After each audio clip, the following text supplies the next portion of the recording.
Fala galera, tudo beleza? Sou o professor Luciano, Biologia, terceira série do ensino médio, trazendo para vocês um assunto de nivelamento. Começar um ano legal aí, relembrando algumas coisas, vendo aquilo que é prioridade para todo o conteúdo durante o ano, né? E nessa primeira aula a gente vai trabalhar sobre a questão de biodiversidade, tanto animal quanto vegetal. Isso é bastante importante. Então galera, o que acontece? Objetivos dessa aula, tá? Relembrar algumas características dos diferentes grupos, tanto de vegetais quanto de animais. Então, lembrando umas características gerais, aquilo que vai ser essencial para você durante o ano, para ser aprofundado em algumas coisas, para ser destrinchado em outros assuntos, né? Bastante importante ali.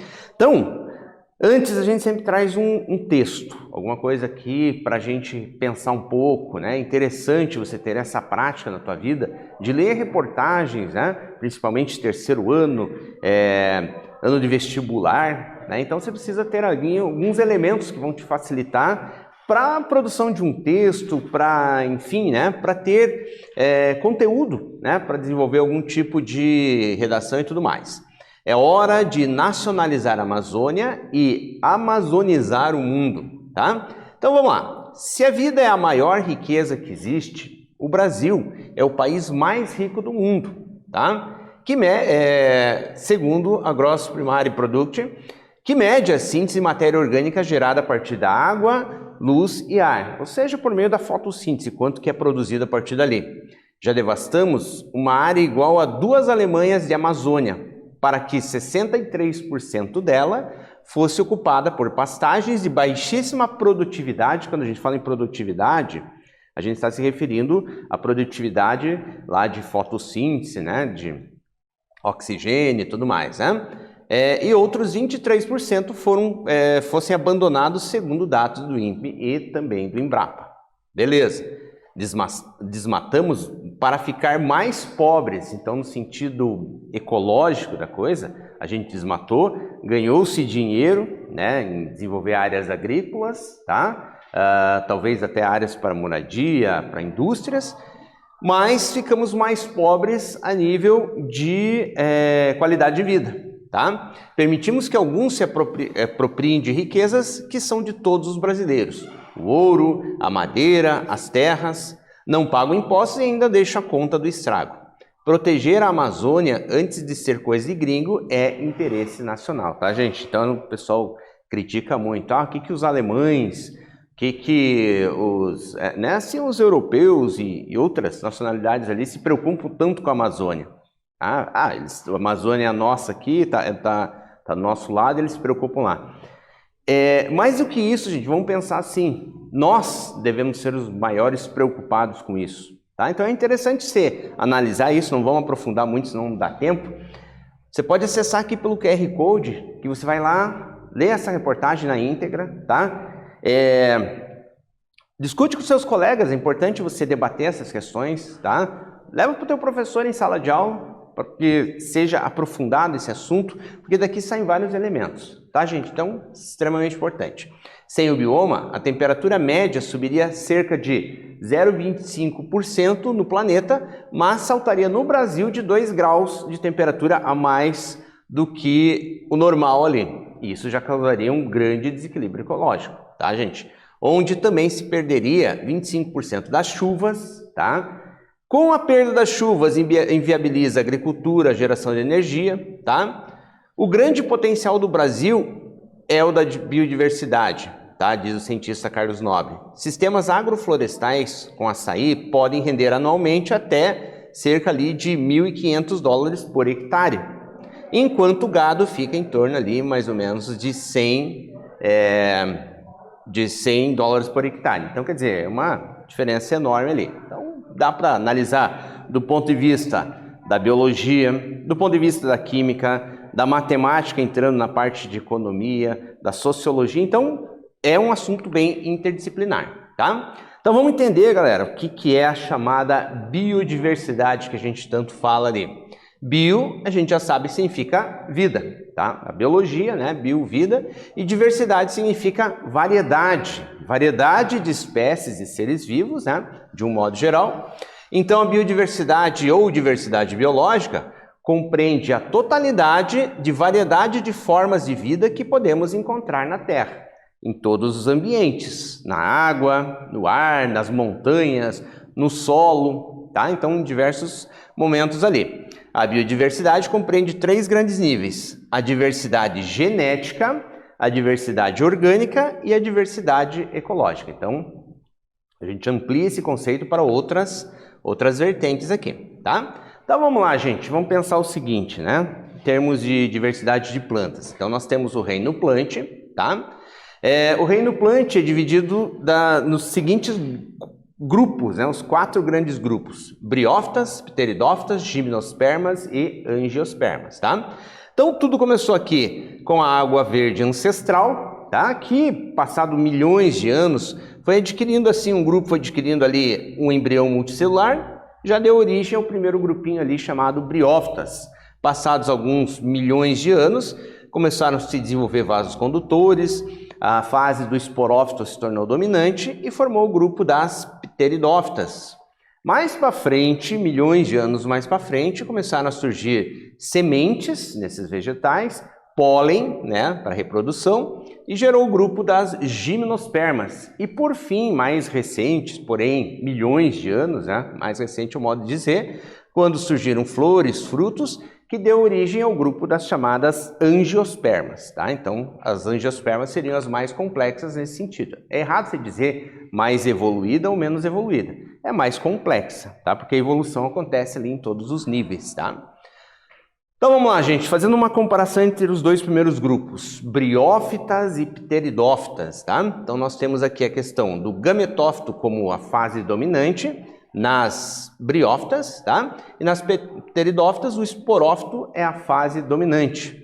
Então aqui, nas briófitas, elas são avasculares, elas não possuem tecidos de sustentação e também não têm raízes, caules e nem folhas, tá? As pteridófitas, então aqui, ó, essas briófitas a gente pode usar como exemplo os musgos, por exemplo, tá? E as pteridófitas podemos usar exemplo como as samambaias, os xaxins, abencas e tudo mais. Então, nas pteridófitas o esporófito é dominante, tá? A fase dominante, elas são vasculares, portanto, possuem vasos condutores de seiva, tá? Com tecidos de sustentação e daí já desenvolve ali raízes, caules e folhas, ok? Dependem tanto uma quanto a outra da água para que haja reprodução, tá? Para que esse esporo possa chegar e agilizar ali a parte de reprodução dela. Agora vamos fazer um comparativo entre as plantas ali, com terminação espermas, né? Ou seja, possuem sementes, esses 2 grupos, né? Então aqui, as 2 possuem pólen e as 2 possuem sementes, tá? Gimnosperma, aqui pinheiros, sequoias, cedros, e as angiospermas, essas plantas que desenvolvem flores, né? Frutos, muitas vezes esses frutos não são comestíveis, mas dentro do ciclo, né, de vida delas, há a produção de frutos ali, tá? Então, flores mais frutos, né? Elas coevoluíram junto com os polinizadores. Quem são os polinizadores? Alguns insetos, né? Algumas aves, morcegos que levam o pólen de uma planta a outra, né? Agilizando aí essa parte de fecundação, tá? Então elas são as plantas ali que possuem essa característica. Galera, vamos para uma primeira atividade. Sempre bacana a gente dar uma paradinha, fazer uma atividadezinha, você tentar responder aí para a gente ver o quanto você está assimilando desse assunto. Então vamos lá. De um modo geral, podemos classificar as plantas em 2 grandes grupos, criptógamas e fanerógamas. Agora eu falei de uma outra forma de classificação, que não tinha sido citada ali, porém de extrema importância também aqui. Você vai pesquisar isso aqui para nós. Responda de maneira sucinta, ou seja, bem direta, bem breve, as características que diferenciam esses 2 grandes grupos e dê exemplos para cada tipo. Então, para isso, você vai precisar fazer uma pequena pesquisinha aí, porque é um nível de classificação que a gente não citou ali, mas tudo aquilo que a gente citou está dentro dos 2 grandes grupos, as criptógamas e fanerógamas. Eu vou dar um tempinho para vocês responderem, pensarem, pesquisarem, coisa rápida, a gente já volta.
E aí, galera, pesquisaram lá então? Então vamos lá. Criptógamas são plantas que não produzem flores e nem sementes. Então, exemplo, algas, musgos, samambaias. As briófitas e pteridófitas são dentro do grupo das criptógamas. E as fanerógamas são aquelas que produzem flores, né? Sementes, né? Que seria lá do grupo ali das angiospermas e gimnospermas, ok? Então vamos lá agora. Falamos dos vegetais, agora um apanhado geral do reino Animalia. Então nós temos os chamados filos, os principais filos, né?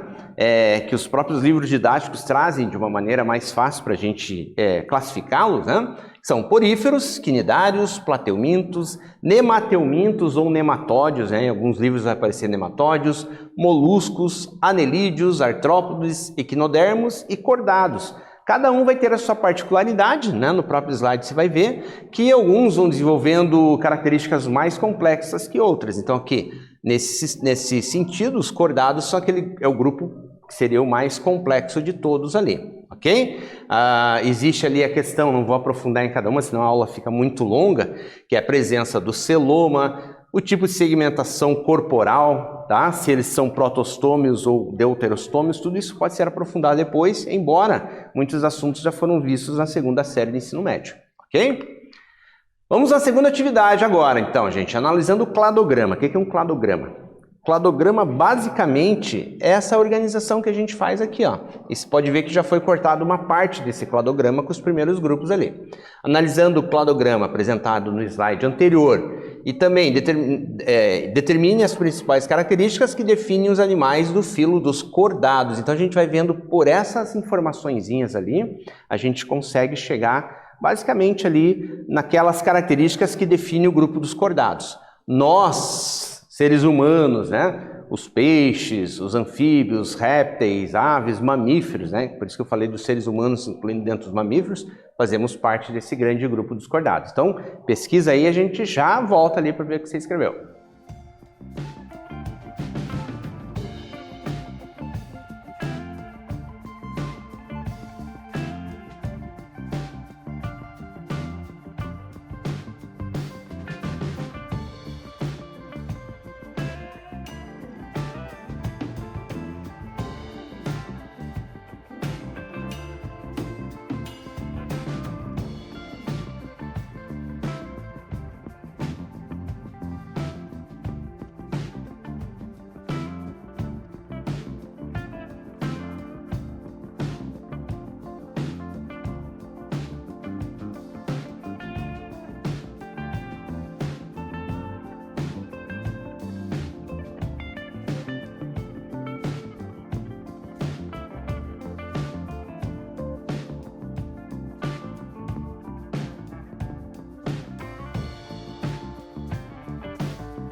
Vamos lá, pessoal.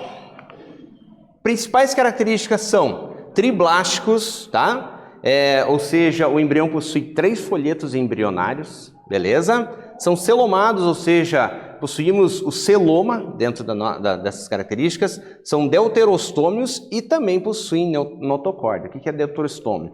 Na parte lá da embriologia, né, do animal, vai se formar lá um primeiro poro, né? Os animais protostômios fazem com que aquele primeiro poro, né, dê origem à boca do animal. Nos deuterostômios, esse primeiro poro vai dar origem ao ânus, tá? E possui a notocórdia ali, né, que seria uma das características do filo cordado, inclusive que dá nome ao filo, beleza?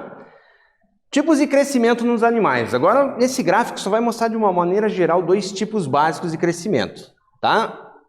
Em geral, os crescimentos dos animais, assim, eles têm uma curva contínua, né? E chegou a um determinado tamanho adulto, ele se mantém, tá?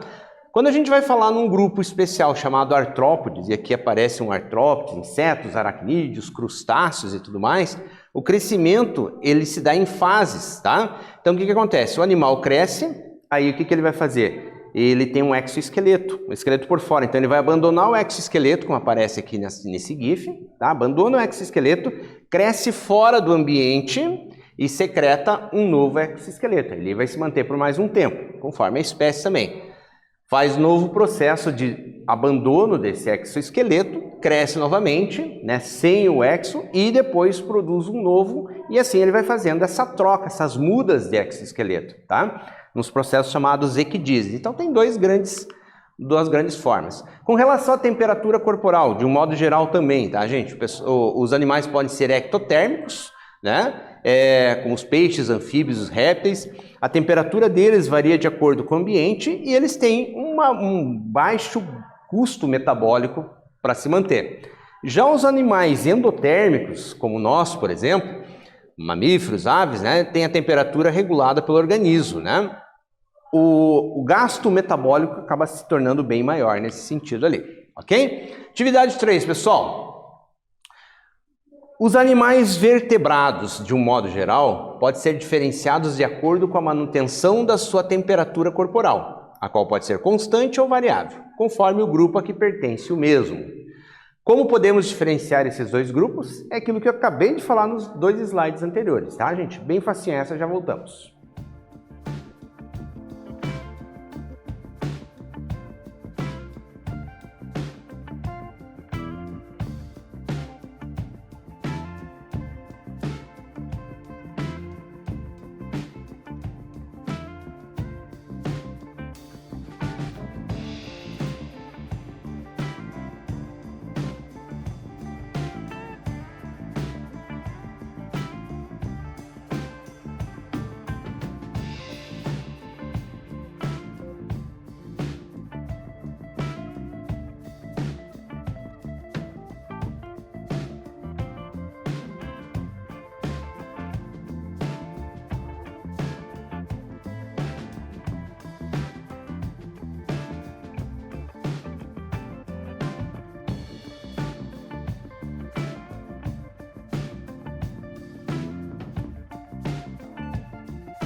Então vamos lá, gente.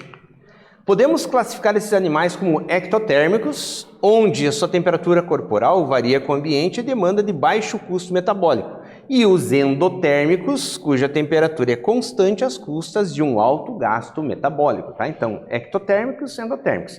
Ectotérmicos, como diz ali, né? A temperatura varia de acordo com o ambiente, e endotérmicos, o próprio metabolismo do corpo mantém essa temperatura ali. Gente, uma sugestão, tá, para vocês ali, claro, não vou colocar a música, né, mas fica uma sugestão de uma música que o Fala Mansa fez em homenagem a Luiz Gonzaga, ao centenário de Luiz Gonzaga, que vai falar sobre o meio ambiente, né? Então, que tal acompanharmos uma música que fala sobre impactos ambientais? Após ouvi-la, discuta o tema com seus colegas. E isso fica uma sugestão para você trabalhar aí com o seu professor. Traz esse tema para o seu professor, ou o professor que está assistindo essa aula, pega esse tema, dá uma trabalhadinha com os alunos, é bem bacana. Ele traz bastante elementos ali importantes sobre a preservação da vida, né? Preservação do meio ambiente de um modo geral, tá? Falando da biodiversidade e essa preservação de extrema importância. Galera, espero que vocês tenham gostado dessa aula. Se ficou alguma dúvida, esclareça com o seu professor. Tem livros didáticos, tem várias formas aí de se dar uma aprofundada no assunto. Beleza? Galera, até uma próxima. Muito obrigado e valeu. Tchau, tchau.